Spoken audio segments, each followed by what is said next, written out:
Tito 2, de 11 a 14. Esse será o texto que nos guiará na exposição das Sagradas Escrituras dessa noite. Tito 2, de 11 a 14, diz o seguinte: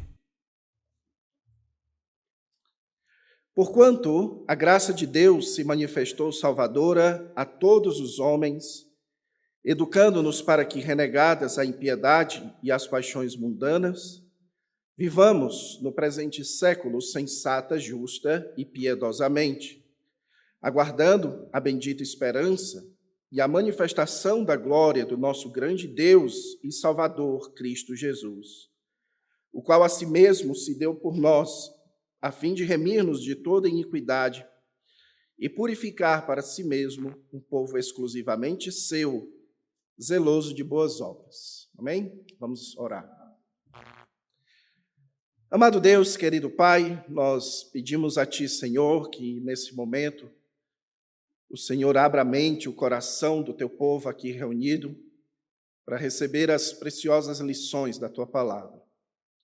Nós pedimos a Ti, ó Deus, que a Tua palavra chegue nos corações aqui nessa noite, acompanhada do poder do Teu Espírito, para que possa, ó Deus, tirar de nós aquilo que precisa ser tirado e nos enriquecer da Tua graça, nos enriquecer, ó Deus, de piedade, de amor pelo Teu Filho, Senhor Jesus.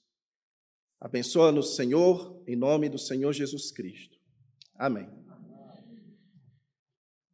Você já deve ter lidado com uma pessoa mal educada. Todos nós já passamos, já tivemos que conviver com alguém que é mal educado.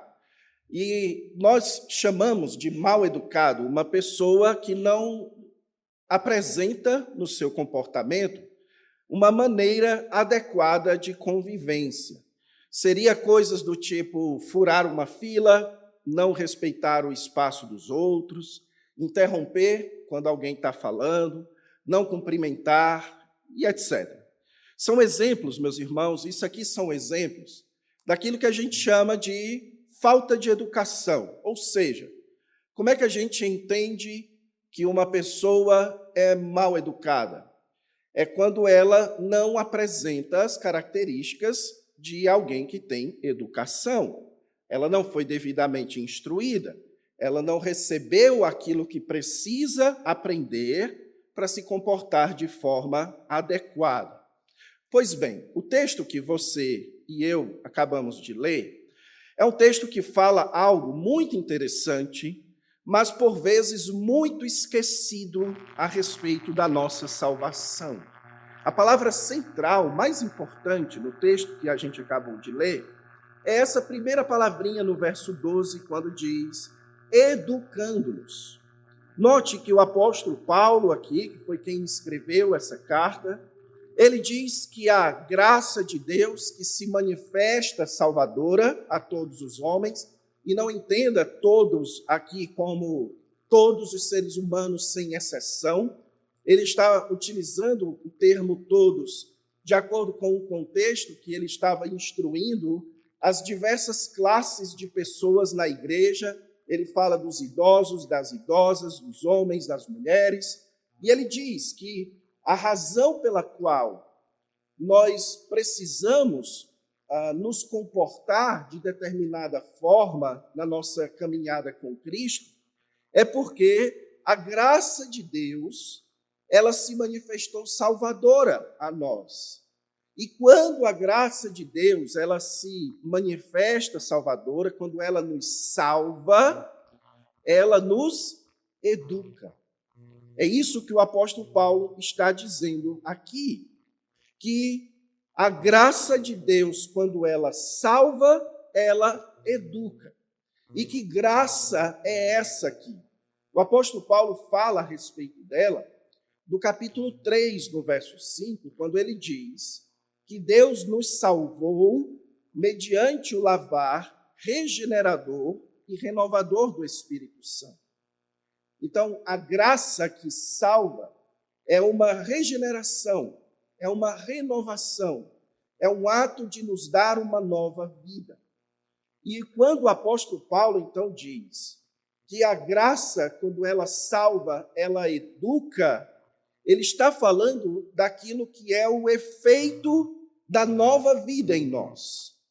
Quando nós somos salvos, quando nós recebemos a graça de Deus, isso resulta num efeito natural, que é o que Paulo chama de educar, ou de educação. Mas não necessariamente, meus irmãos, essa educação que o apóstolo Paulo aqui é a educação de ter bons modos, no sentido de você saber se comportar de forma educada. Quando o apóstolo Paulo usa o termo aqui, educando-nos, ele está falando de uma forma de viver que expressa quem nós somos, que expressa aquilo que foi feito em nós. Isso fica evidente no verso 14, quando ele diz que a obra do Senhor Jesus Cristo, ela teve o propósito de nos remir da iniquidade, de purificar um povo para si, zeloso de boas obras. Em outras palavras, o apóstolo Paulo aqui está nos falando, então, meus irmãos, que quando nós somos alcançados pela graça de Deus, quando Deus nos salva, exibindo a sua graça em nós, quando Deus nos regenera, nos dando uma nova vida pelo Espírito Santo, isso muda quem nós somos. E essa mudança é um ato de educação, é um processo de educação.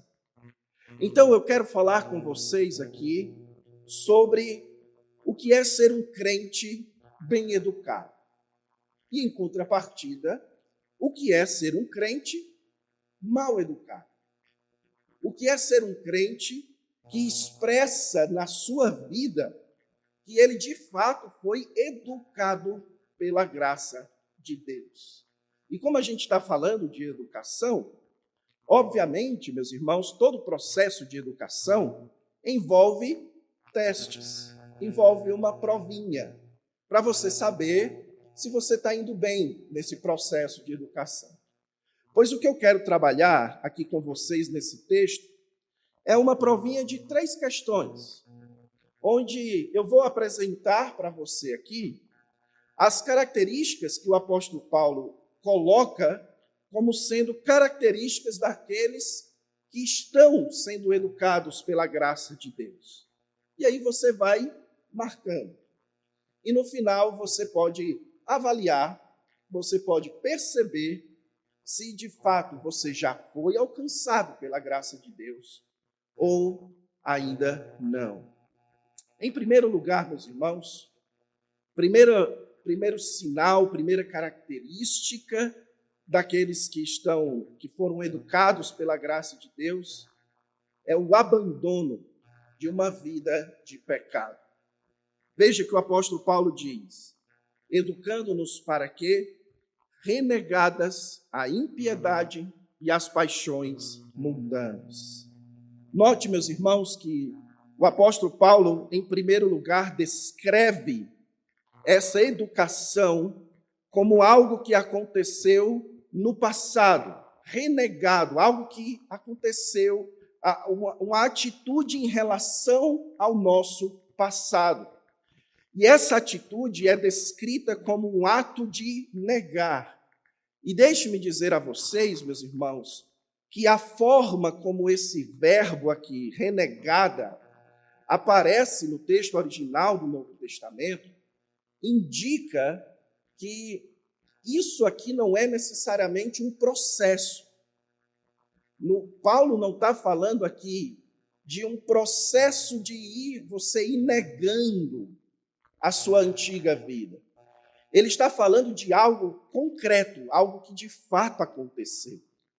Então, ele está falando aqui de um efeito da graça de Deus que necessariamente precisa acontecer na sua vida se você é crente. ok?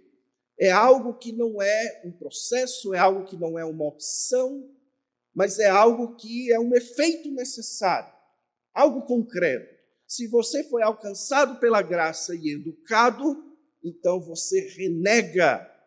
E você renega o quê? Paulo diz aqui a impiedade e paixões mundanas. Impiedade, meus irmãos, é uma palavra que designa uma vida que não leva em conta a Deus. A pessoa ímpia ou a pessoa impiedosa é aquela pessoa que vive a sua vida sem levar Deus em consideração nas suas decisões, na sua forma de viver. Então, isso é muito comum nas diversas religiões, e quando o apóstolo Paulo escreve isso daqui, ele escreve se referindo a um mundo de pessoas extremamente religiosas. Então, ser impiedoso não é o contrário de ser religioso. É possível que uma pessoa seja religiosa, ou seja, que ela pratique cultos a Deus, que ela tenha uma crença em Deus, mas que ela seja impiedosa, ou seja, ela vive a sua vida de uma forma onde Deus não é levado em conta, onde as suas decisões, o seu jeito de viver, o seu comportamento é direcionado não por Deus, não pela vontade de Deus, não pela palavra de Deus, mas é direcionado por aquilo que Paulo chama de paixões mundanas, de desejos mundanos. São decisões guiadas por amor àquilo que o mundo ama, por afeições àquilo que o mundo gosta. É você viver a sua vida guiado por princípios, por ideias, por desejos que são comuns no mundo em que a gente vive e que não são aquilo que agrada a Deus. Como, por exemplo, é você guiar a sua vida pelo seu desejo pelo prazer. Você vive em busca do prazer? Ou você vive em busca daquilo que te faz feliz? Essas são paixões mundanas. A ideia de que você tem que seguir o seu próprio coração, que você tem que fazer aquilo que te faz feliz, você tem que curtir a sua vida, dar para você mesmo o máximo de prazer, o máximo de conforto, o máximo de diversão que você puder. Você não pode reprimir os seus desejos, porque se existem desejos dentro de você, você precisa extravasar, você precisa satisfazê-los, e reprimi-los pode causar problemas. Então, tudo isso, meus irmãos, são exemplos de paixões mundanas, da forma como uma pessoa típica do mundo, desse mundo, ela vive. Ela acorda e vai dormir, e Deus não é levado em consideração na forma como ela vive. Ela simplesmente vive do jeito que ela quer, do jeito que ela acha mais conveniente neste mundo, do jeito que lhe traz mais vantagem, do jeito que lhe traz mais prazer, do jeito que lhe traz mais poder, do jeito que atrai aquilo que está no seu coração pecaminoso. Então, o texto está nos dizendo, meus irmãos, que se alguém é salvo e foi educado pela graça de Deus, ele abandona essa forma de viver. E perceba mais uma vez, não é que ele está abandonando. Entendem? Não é que isso é uma coisa que vai acontecendo aos poucos. Obviamente que existem práticas pecaminosas que levam um certo tempo, meus irmãos, para a gente ir vencendo lutas contra o pecado. Mas Paulo não está falando aqui de você pecar ou não. Ele está falando aqui de quem você é, de quem comanda o seu coração, de como você conduz a sua vida. E se você, então, é salvo, alcançado pela graça, você é educado e isso implica um abandono desse estilo de vida. E note, meus irmãos, como isso é importante, porque nós vivemos em dias hoje de cristianismo sem Deus. É interessante que, se você sair por aí perguntando para as pessoas qual é o maior problema das igrejas nos dias de hoje, qual é o maior problema das igrejas nos dias de hoje, você vai ver pessoas dizendo que o maior problema das igrejas hoje é porque as igrejas estão envolvidas com a política. O maior problema das igrejas hoje é que as pessoas fazem cultos com bastante entretenimento. O maior problema das igrejas hoje é que existem pastores que são ladrões e roubam dinheiro das pessoas usando de má fé. Mas, meus irmãos, eu tenho plena convicção de que o maior problema das igrejas, do cristianismo nos dias de hoje, é que hoje em dia a maioria das pessoas que se intitulam cristãos não vivem a sua vida comum no seu dia a dia, guiados por Deus. São cristãos no sentido religioso.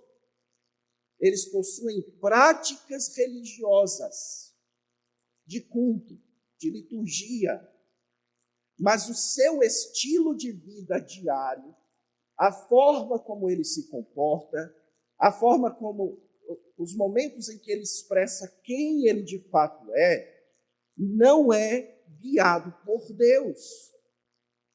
Mas são crentes que vivem da mesmíssima forma que descrentes, que têm decisões, que têm comportamentos que são exatamente iguais a qualquer outra pessoa descrente. E não tem problema com isso. E, na verdade, até tem base bíblica para poder viver assim, de forma impiedosa. No entanto, meus irmãos, é fundamental que eu e você entendamos que uma das principais marcas de que nós somos salvos é que nós não nos sentimos jamais confortáveis com a presença do pecado em nossas vidas. Perceba, eu não estou dizendo que uma evidência de que você é salvo é que você não peca. Eu jamais diria isso e a Bíblia não diz isso. Mas estou dizendo, baseado nesse texto, que se você é crente, você não se sente confortável com a presença do pecado. Por quê? Porque você renegou isso. Isso faz parte do seu passado. A ideia de que você ter um estilo de vida baseado na luxúria, onde o que domina o seu coração e o seu dia a dia é o desejo pelo enriquecimento, é o desejo por um carro, uma casa melhor, uma roupa melhor. Isso é o que move o seu coração, essa paixão pelo consumo, ou a inveja, ou a amargura. Esse estilo de vida típico mundano, onde não se perdoa, onde se guarda mágoa contra os outros, onde você trata os outros do jeito que os outros lhe tratam, só gosta de quem gosta de você, só faz o bem para quem faz o bem para você. Isso, meus irmãos, a presença desse tipo de pecado nas nossas vidas, da soberba, da vaidade, da imoralidade, isso incomoda o crente. Ele luta contra isso.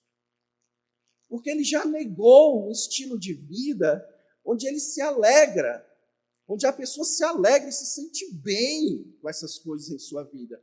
Ele nega isso. E por isso a presença do pecado se torna algo ruim, um incômodo. O crente é aquele que, quando peca, ele sofre por isso. Ele se sente mal. Ele não se sente tranquilo. Eu sou assim, eu nasci assim, esse é o meu temperamento grosseiro, de brigar com as pessoas, esse é o meu jeito.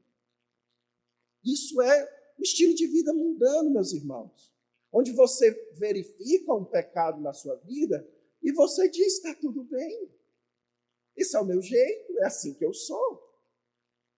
E não, a graça, ela nos convence, ela nos educa para olhar para esse estilo de vida e dizer, basta, eu não quero ser assim, eu não quero viver com pecado na minha vida, eu vou lutar até o dia que o Senhor Jesus Cristo voltar para ser alguém zeloso de boas obras e não zeloso com práticas pecaminosas.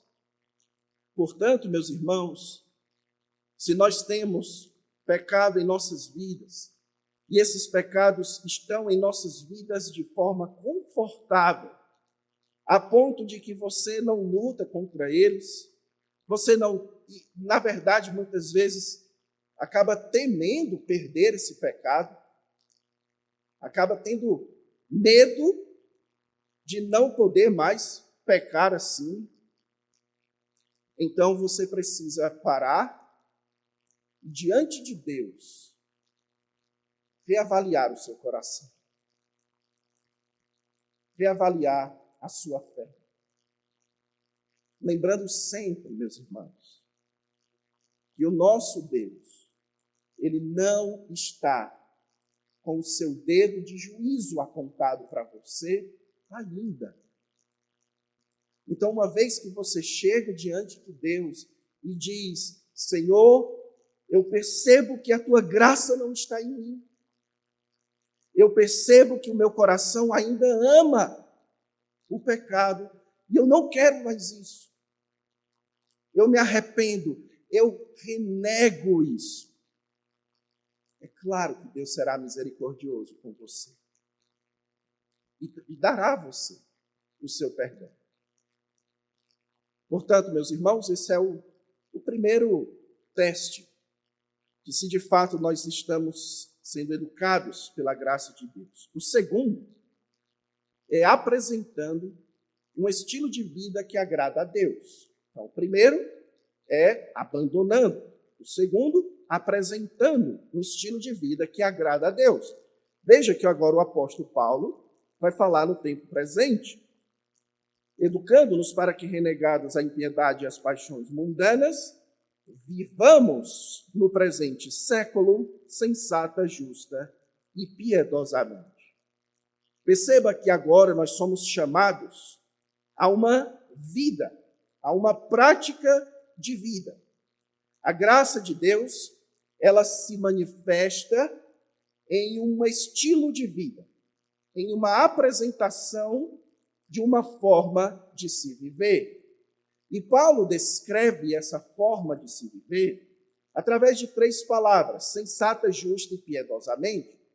E essas 3 palavras, interessantemente, elas cobrem as 3 grandes áreas da nossa vida, os 3 âmbitos de relacionamento que todos nós temos. Sensato, por exemplo, cobre o seu relacionamento consigo mesmo. Uma pessoa sensata é uma pessoa que tem princípios que guiam as suas decisões e que esses princípios são sábios, são sensatos. Então, uma pessoa sensata, como decorrente da educação da graça de Deus, é uma pessoa que vive de acordo, que toma as suas decisões e quer para si mesmo a sua vida guiada pelas Escrituras, pelos princípios da palavra de Deus. Isso é uma pessoa sensata. O crente, então, é alguém que tem interesse que a sua vida e as suas decisões sejam guiadas de forma sábia, de forma bíblica. Justo, agora, diz respeito ao nosso relacionamento com os outros. Justiça na Bíblia, meus irmãos, tem uma conotação muito forte sobre como a gente se relaciona com as outras pessoas. E ser justo é tratar os outros da forma como Deus nos trata. Quando nós nos comportamos com as paixões tipicamente mundanas, nós tratamos os outros da forma como os outros nos tratam. Não é assim? Então, se eu percebo que existe algum tipo de vantagem em tratar bem uma pessoa, assim eu farei. Porém, aqueles que são alcançados pela graça de Deus, eles não tratam os outros com esse princípio. Eles tratam os outros com o princípio da justiça. E qual é a justiça? Se Deus me tratou assim, assim você deve tratar os outros. Se Deus perdoou você, você deve perdoar os outros. Se Deus amou você, você deve amar os outros. Não é isso que João fala? Nós amamos porque Ele nos amou primeiro. Se você não ama o seu irmão, é porque você não tem o amor de Deus na sua vida. Então, ser justo com as pessoas é você refletir no seu tratamento com elas aquilo que você recebeu de Deus. Se Deus é paciente com você, você se esforça para ser paciente com os outros. E como eu gosto de dizer, meus irmãos, a oração do Pai Nosso, ele faz uma leve invertida nisso. O Senhor Jesus Cristo diz para a gente orar dizendo para Deus assim: perdoa as nossas ofensas, assim como nós temos perdoado. Aí a questão é, será que a gente tem coragem de dizer isso para Deus? Senhor, me trata do jeito que eu trato os outros. Senhor, seja paciente comigo do jeito que eu sou com o meu filho, com a minha esposa, com os meus colegas. Entendem? Isso é justiça, meus irmãos. O crente, ele tem interesse, ele tem o desejo de que cada dia mais, e aqui sim existe a ideia de processo, de que cada dia mais a forma como ele trata as pessoas reflete a sua compreensão da forma como Deus tem lhe tratado. Eu lembro de uma vez que eu estava numa sessão de aconselhamento de um casal, e aí eu fiz uma pergunta que eu sempre gosto de fazer, quando eu estou aconselhando um casal que está brigando entre si. Eu perguntei assim para eles: quem vocês acham que está perdendo mais nessa briga de vocês, nesse desentendimento de vocês? Aí, obviamente, a mulher, quando falou, disse que ela era a grande vítima, e quando o homem falou, ele disse que ele, tentou mostrar que ele era o maior prejudicado. E eu disse para eles: não, vocês dois estão errados. O maior prejudicado com isso é Deus, que não está sendo glorificado porque a forma como vocês tratam um ao outro não reflete como vocês têm sido tratados por Deus. É como se a forma como vocês tratam um ao outro negasse ou exibisse que vocês não entendem como é que vocês foram tratados por Deus antes. Então, isso é uma outra característica marcante do crente. Ele se esforça para ser justo, tratar os outros como Deus tem lhe tratado. E ele fala aqui de piedosamente, e assim, piedosamente ao contrário de impiedade. A pessoa impiedosa é a pessoa que não leva Deus em conta. E a pessoa piedosa é a pessoa que tem um relacionamento significante com Deus. Ela leva Deus a sério em sua vida. Deus não é a sua crença religiosa. Esses dias, meus irmãos, eu vi um vídeo, um Reels, lá no Instagram, onde uma moça dizia o seguinte, que as pessoas criticavam ela dizendo que ela não acreditava em Deus por ser um bandista. E ela disse, eu acredito em Deus, acredito em Jesus e sou um bandista. Aí eu, na minha imaturidade, fui lá comentar, né? Porque na minha imaturidade, porque uma vez que você comenta, você está convidando as pessoas a entrar no seu perfil e devolver os comentários nas suas postagens, né? Mas, enfim, fiz a bobagem, mas comentei lá. Eu disse, não, é perfeitamente possível você acreditar em Deus, você acreditar em Jesus e ser um bandista. Claro que é. O que não dá é você servir a Deus, servir a Jesus e ser um bandista. Aí não dá. Por quê? Porque Deus, meus irmãos, não é a sua crença religiosa. A pessoa piedosa é a pessoa que não considera Deus como a sua crença religiosa, mas considera Deus como o motor, como o guia das suas decisões, como a base da sua vida, como aquele que deve ser levado em conta quando eu decido o tipo de pessoa, o tipo de coisa que eu devo fazer no meu dia a dia. Portanto, o texto fala aqui que o crente apresenta uma forma de viver que é diferente do mundo. Ele tem um processo onde, dia após dia, ele vai aprendendo a viver de uma forma que agrada a Deus, onde o seu estilo de vida vai claramente refletindo que ele renegou o passado e que ele agora abraça uma forma de viver distinta. Ele se relaciona consigo de forma distinta, ele se relaciona com os outros de forma distinta e se relaciona com Deus de forma distinta. E eu não sei se vocês sabem, meus irmãos, mas de acordo com o IBGE, 85% dos brasileiros se chamam de cristãos. E eu chuto que é mais. Ok? Eu digo que é mais do que 85%. Desses 85%, quase 30% são cristãos evangélicos. 30%. Quase que 1/3 da população brasileira se considera evangélica.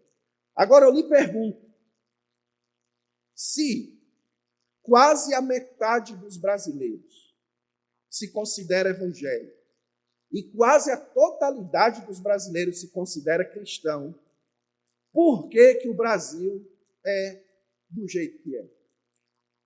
Esses dias eu conversava aqui com alguns irmãos e a gente estava tentando resolver o problema do Brasil.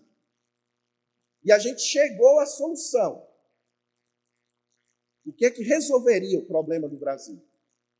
É se a gente pegasse todos os brasileiros e tirasse do Brasil. E trouxesse para o Brasil um novo processo de imigração. Por quê? Porque o que prejudica o Brasil somos nós, brasileiros. E a razão para isso, meus irmãos, é que nós, brasileiros, no geral, nós achamos que dizemos que somos cristãos, dizemos que somos um povo muito religioso, enchemos as igrejas, o cara coloca uma igreja, espaço grande e tudo, alguns anos depois, uns meses talvez, ela já está ali lotada. Mas por que o Brasil continua do jeito que está, meus irmãos? É porque são crentes que não vivem como crentes. Eles não vivem. São evangélicos mas namoram como qualquer descrente namora. São evangélicos, mas se vestem como qualquer descrente se veste. São evangélicos, mas são desobedientes aos pais, como qualquer descrente é desobediente aos pais. São evangélicos, mas são desonestos no seu trabalho, como qualquer descrente é desonesto. São evangélicos, mas são imorais, como qualquer crente é imoral, descrente é imoral. E esse é o problema, meus irmãos. São crentes que não vivem como crentes. E aqui nós entendemos que a graça de Deus, ela impacta todas as esferas da nossa vida. Veja, você não é um crente hoje, mas amanhã, quando você for para o trabalho, você é um profissional que vive sobre outra moral, outra lógica. Não, você é um crente no seu trabalho também. Você procura viver de forma sensata, justa e piedosa também no seu trabalho, na sua escola, na sua faculdade. Certo? Então, ser crente envolve esse processo, esse esforço pela palavra, pela oração, pela comunhão com os irmãos. Esse desejo de cada dia mais exibir na sua vida um estilo que mostra que ele foi transformado, que ele é diferente e que ele, portanto, vive de forma diferente. Por isso, meus irmãos, mais uma vez, se você identifica que é assim que você tem vivido, você certamente conta com o perdão e a misericórdia de Deus. Certamente.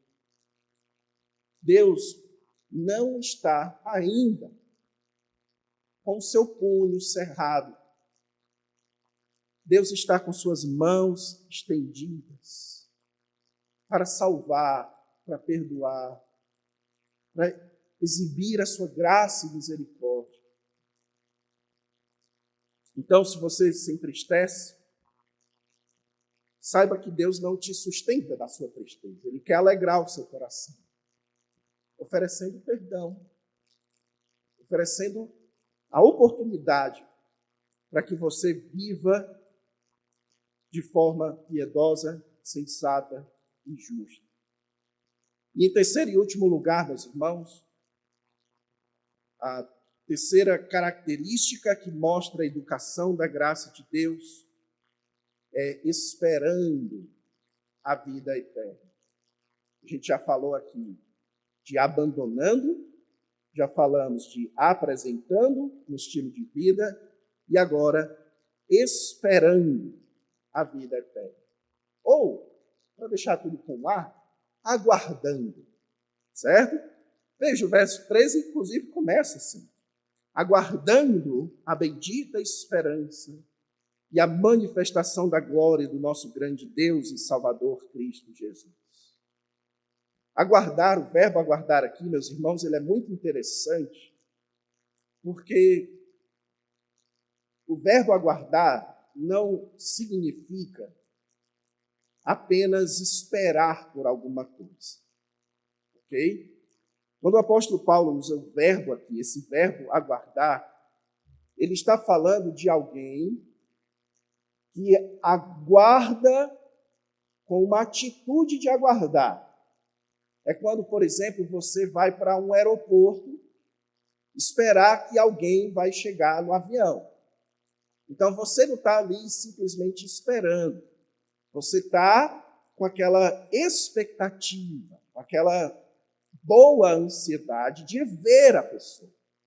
Ou é o aguardar que a gente faz quando está esperando para casar. Eu me lembro dos dias que antecederam o meu casamento, que eles foram dias muito divertidos. Na verdade, o dia menos divertido para o casal é o momento ali da festa, que eles vão tirar foto, não sei o quê, aquele negócio todo. Agora, o antes e o depois é bem divertido. E o antes, meus irmãos, você fica assim, a mulher vai lá escolher o vestido, escolher a maquiagem, o cabelo, você fica ali aquele negócio legal, de para onde nós vamos viajar, como é que vai ser nossa casa. É esse o sentido de aguardar. É um aguardar que envolve uma expectativa. E Paulo, então, está dizendo, meus irmãos, que nós, crentes alcançados pela graça de Deus, temos uma expectativa de uma bendita esperança. Nós nos preparamos para aquilo que nós estamos esperando. E precisamos, então, nos preparar para o encontro com o nosso Deus e Salvador Cristo Jesus. Em outras palavras, Paulo está dizendo aqui, o texto bíblico está nos informando, que o crente, ele não vive a sua vida na expectativa de que um dia ele vai morrer. Ele não vive. Quem vive assim, meus irmãos, são aqueles que não têm esperança. É o curta vida, porque a vida é curta. Sinta os prazeres, porque quando você morrer, você não vai mais poder sentir. Então, viva a vida intensamente, faça tudo o que você quer, viaje para onde você tem que viajar, curta, namore bastante, faça tudo o que você puder fazer, porque um dia você vai morrer. E aí você não vai ter outra chance. Essa forma de pensar é uma paixão mundana. O crente, ele vive a sua vida na expectativa de uma bendita esperança, de que no final da sua história, ele vai se encontrar com Jesus. E aqui está o que eu penso, meus irmãos, ser o aspecto mais esquecido, menos praticado desse processo de educação cristã nos dias de hoje. Isso porque nós, crentes do século XXI, nós estamos tão embriagados com as coisas boas dessa vida que nós não sentimos falta de uma vida futura. Certo? O que eu quero dizer com isso? A vida futura, ela só é esperança para quem olha para essa vida e não consegue encontrar nessa vida os seus maiores prazeres, a razão da sua felicidade.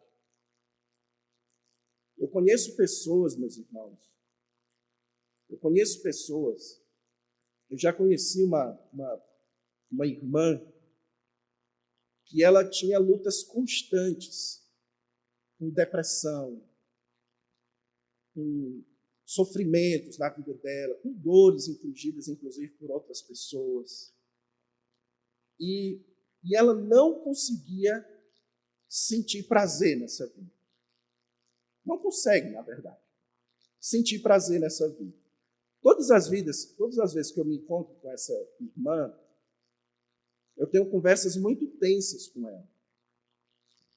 Porque ela manifesta aquele desejo ainda deste mundo de que seria bom se a sua vida acabasse. Mas ela sempre lembra que ela um dia vai se encontrar com Jesus. Eu nunca esqueço de uma história que ela me contou, de um dia que ela havia decidido ceifar a sua própria vida. Ela morava no interior do Ceará e ela colocou uma corda no seu carro e se dirigiu para Fortaleza, porque ela queria tirar sua própria vida lá, longe do seu ambiente familiar. No meio do caminho, ela decidiu fazer um desvio. E ela desviou para ir numa cidade vizinha de Fortaleza chamada Caucaia. E quem morava em Caucaia era uma família que são dos meus pais da fé. E ela foi então para casa desse pastor e dessa irmã e decidiu ir lá contar para eles que iria tirar a própria vida. E ela me contou que eles chamaram ela para o quintal, e levando ela para o quintal, perguntaram para ela, me diga uma coisa. Inclusive, esses dias, um amigo meu que está aqui, o Bruno, lá de Fortaleza, ele me contou que eles usaram essa ilustração em um outro caso. Você vê, né? E eles chegaram para ela e disseram o seguinte, olhe para essa mangueira. Veja se você vê manga aqui. E ela disse, não. Por que não vê manga? Porque não está no tempo. E ele disse, a razão pela qual você está querendo tomar essa decisão que você quer tomar é porque você está querendo encontrar manga em tempo que não tem manga. Você está querendo encontrar felicidade, tranquilidade, conforto em um tempo que não tem isso. A gente só vai encontrar isso na nossa bendita esperança. E graças a Deus ela decidiu nunca mais tirar sua própria vida e está lá até hoje, esperando pela bendita esperança. Por quê, meus irmãos? O contrário também é verdadeiro. Quando você se embriaga, você embriaga com essa vida. Hoje em dia, quando tem Covid, a gente tem que ficar preso em casa. Não tem problema, você maratona umas séries que você não maratonava antes. Vai jogar uns jogos que você não jogava antes. Ai, está frio? Aquecedor. Hoje em dia ninguém precisa nem passar frio. Está calor, ar-condicionado. Você tem dinheiro para viajar, para dar aquela... Chega às férias, você está ali estressado do trabalho, vai dar aquela viajada. Então, meus irmãos, a vida comum nunca esteve tão boa, nunca esteve tão confortável, tão tranquila. A maioria das pessoas, elas não têm necessidade que Jesus volte, porque a vida já está boa do jeito que está. Só que isso é você não enxergar a vida como ela de fato é, meus irmãos. É muito ruim você viver todos os dias carregando um corpo pecaminoso, lutando contra o seu pecado. Você acorda, o seu pecado está lá. Você vai almoçar, você vai dormir, o seu pecado está lá. Não tem um dia na nossa vida que a gente vá dormir e diga, eu vou dormir em plena paz. Não tem. Então nós somos dependentes de uma esperança. Nós somos dependentes de um dia que o Senhor Jesus Cristo volte para corrigir tudo que está sem correção neste mundo. Se a gente entende o pecado, se a gente entende a vida como uma luta, meus irmãos, quanto mais a gente percebe o peso que desde o dia que você nasceu, você já nasceu chorando. E quando você morrer, provavelmente muita gente vai chorar também. Então, quando a gente percebe isso, a gente entende o valor que é de saber que no final da nossa história, nós temos a garantia de um final feliz. Porque no final da nossa história, nós temos Jesus, né? Nós vamos nos encontrar com o nosso Senhor, com o nosso Salvador. E isso faz, meus irmãos, com que se você é crente no Senhor Jesus Cristo, você pode levantar a sua cabeça e viva a sua vida. Lembra daquela música? Porque Ele vive, posso crer no amanhã. Nós crentes, meus irmãos, vivemos esperando e por isso podemos prosseguir. Haverão dias ruins, haverão provavelmente todos, mas vale a pena chegar até o final, vale a pena ir adiante. Por mais doloroso que sejam os seus dias, o seu final é feliz, porque Jesus está lá. Então isso é marca de quem é um crente no Senhor Jesus Cristo. Ele não teme que um dia ele vai morrer. Porque ele sabe que não é choro e morte que o esperam no futuro, mas o Senhor Jesus Cristo. Então eu mostrei aqui para vocês um teste com 3 características que demonstram a presença da graça de Deus na sua vida. Abandono de uma vida de pecado, a apresentação de uma vida que agrada a Deus e aguardar a vida eterna com Jesus. Eu deixo então que os irmãos agora em oração avaliem suas próprias vidas, faça isso sabendo sempre que o nosso Deus, ele é adorado quando você pede perdão. Vamos orar. Querido Deus, obrigado, Senhor, pela tua palavra que, assim como uma espada de 2 gumes, penetra em nosso coração, em nossa alma, e nos faz enxergar aquilo que está errado, e nos faz enxergar aquilo que vem de ti, que é fruto da tua graça. Nós agradecemos a ti, Senhor,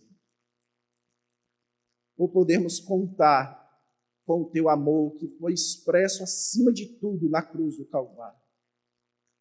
E se o Senhor não poupou o teu próprio Filho por amor de nós, não nos daria juntamente com ele todas as coisas? É óbvio que o Senhor nos dá. O Senhor nos dá o teu perdão, a tua misericórdia, a tua paciência, a tua graça. E é isso que nós clamamos, Senhor. Tem misericórdia de nós. Nos enche de alegria na salvação. Nos faz sair daqui nessa noite, ó Deus, certos de que a tua graça nos alcançou. Certos, ó Deus, de que nós podemos tropeçar, que nós podemos cair, e o Senhor estará conosco para nos perdoar, para nos reerguer e nos levar até o final, ao nosso encontro com Jesus. Obrigado, Senhor, por isso. Nós não temos palavras, nem tempo suficiente para agradecer a Deus. Nem a eternidade toda é suficiente para que nós te agradeçamos pela tua graça que se manifestou salvador a nós. E o que nós te pedimos é a força, a coragem para expressarmos isso em nossas vidas. Em nome de Jesus é que nós oramos. Amém.